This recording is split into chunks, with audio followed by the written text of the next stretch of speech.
Hello YouTube and welcome to Baseball Talk. Me and Phil here are going to talk about the month of April and give you your daily dose of Major League Baseball. And like I said, we're going to recap the month of April, so let's get straight to the bad and let's talk about a couple of teams in the respective leagues that have just been not showing up. And let's talk about the Angels first.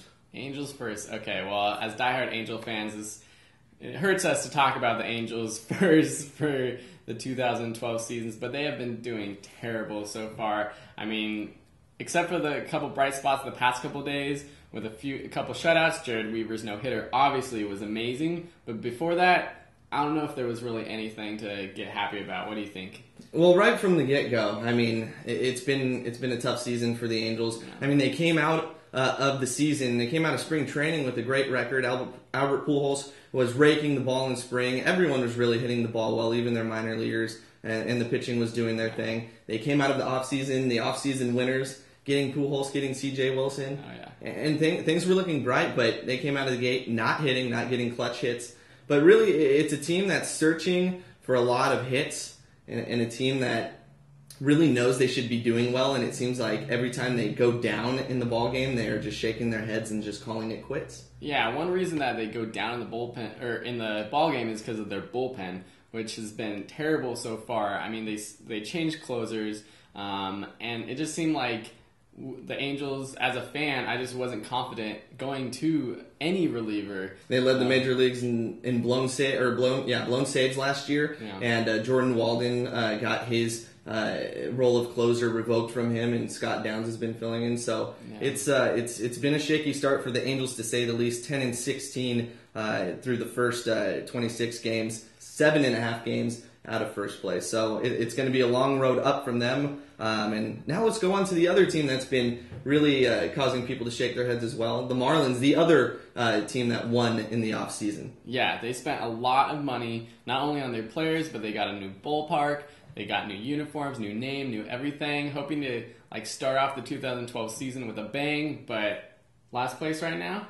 They're in last place, 11-14, 5 games back of Washington, actually. And a team that comes in with this brand spanking new ballpark, new jerseys and everything. I mean, they're all Miami'd out. They got Jose Reyes, and then they get Heath Bell at closer, and they have a pretty good-looking roster. A new manager as well in Ozzie Guillen, but a team that's really just fallen flat, and it's really bringing up with the Angels and Marlins now. It's bringing up this thing. The winners in the offseason, I mean, I guess money doesn't buy everything.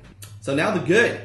Let's talk about the good. Enough with the bad. The AL East. The AL East has been pretty good this year. I mean, for teams... For fans who really do not like the powerhouse of Boston Red Sox and New York Yankees, it's been a breath of fresh air in the first month. And the three teams with the lowest payrolls in that division, right at the top. I know. Most surprising for me is the Orioles. I knew the Rays were going to do good with Joe Madden leading them. They always pull through. And then the Blue Jays, even before the season, I read a lot of predictions that they would compete this year. But the Orioles, I don't know where they're coming from, but they're winning a lot of games, and it's great for the Orioles fans. I think their attendance is up a few thousand for every game this year compared to last year, so that's cool for them. I think it's a great thing. I mean, it's good for them to get a good start right out of the gate, and it's something that they've done before. I mean, Toronto and Baltimore has had good starts in the past, and it really hasn't ended well. And I think it's going to be the same thing this year. I mean, everyone kind of expects it, but for now, everyone's enjoying it with the Yankees and Boston kind of. I mean, Yankees haven't been doing too bad, but Boston, they're searching for answers. And meanwhile, Tampa Bay, led by Joe Madden, just spanking everyone's butt at home. They've only lost one game at Tropicana Field, and Joe Madden, despite losing Evan Longoria for 6 to 8 weeks with a torn hamstring. This is a team, I mean, they always do it with a low payroll, even with Evan Longoria out, times before. They're a team that really can dig deep and win. They have a good bullpen. Yeah, it's going to be exciting watching that division for the rest of the season. And then the Cardinals. The Cardinals this year, losing Albert Pujols to the Angels, and they lose Tony La Russa to retirement. They get a new manager, Mike Matheny, who's super young. He's unproven. Everyone says that he's not the guy to hire. And they are off to a great start in first place, second in the MLB in batting average. I know David Freese, the hero from last year's World Series, he's still doing pretty good this year. And a lot of people said that the Cardinals would be no more, but it's a surprise. Everyone says it's such a great baseball town, and it's a team that's well assembled. They always put money into the team, and they do. And they didn't front it for Albert Pujols, who left for big money in Anaheim.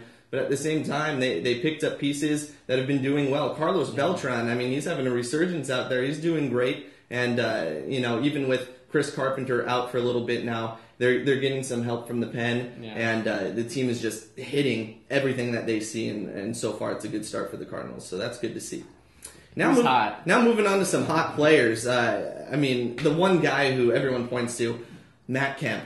Matt Kemp is just 12 home runs. 25 games. He's still hitting over 400 right now. Yeah. Is this guy, what the heck is going on out in LA? He is for real. Last year, if there were no believers after last year, this is proof, because he came so close to the Triple Crown last year. Right now, I think he is the Triple Crown leader in the NL. His only other competition is Andre Ethier for RBIs, but he's top is in average, home runs, and RBIs.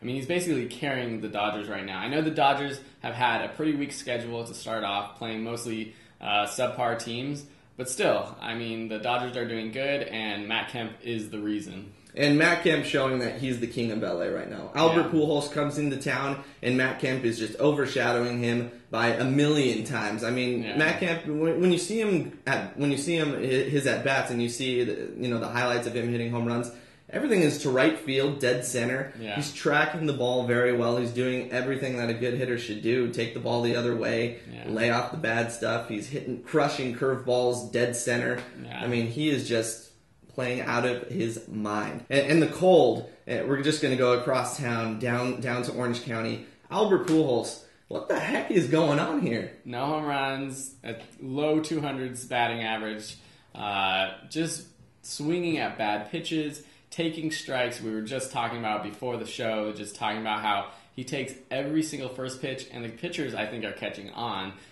It just seems like every single first pitch is a strike right down the middle, and no matter what, he takes it. So it's been said before a million times. What I'm saying is nothing new, but he's showing symptoms of a lost hitter up there, taking strikes and swinging at balls. And there's been a lot of statistical analysis about how often he has been swinging the bat. Over the past couple of years, he's been swinging the bat way more often than he did years prior. And we noticed that we saw a little dip in numbers last year, and it's continuing the trend of him swinging at pretty much everything he sees, or more often than he usually does. And right now he's no home runs, and like I said, he shaved the goatee. And superstitious. He's all up in his head right now. It's obvious that he's trying to hit that first home run. He keeps saying he's not, but how could you not be? He's swinging every single thing that he sees, and he's really rolling over everything over the third base. Yeah, definitely. And it's just hard for the Angels. Angel fans were expecting Albert to come in and be the savior, basically. And maybe we have to take a step back and realize that he isn't the whole team. And just like we have other players, but most of the Angels players aren't doing that well, except for Torrey Hunter. Obviously, our pitching is pretty decent or wonderful. But once Albert gets the swing of things, starts getting his hits and home runs, I think the whole Angel offense will be a little bit better. And one thing to remember, fans, it's just 1 month. So 1 month in, that is your wrap-up for the month of April. MLB season continues, and we will give you some more in the month prior. Thanks for joining us. This is Baseball Talk.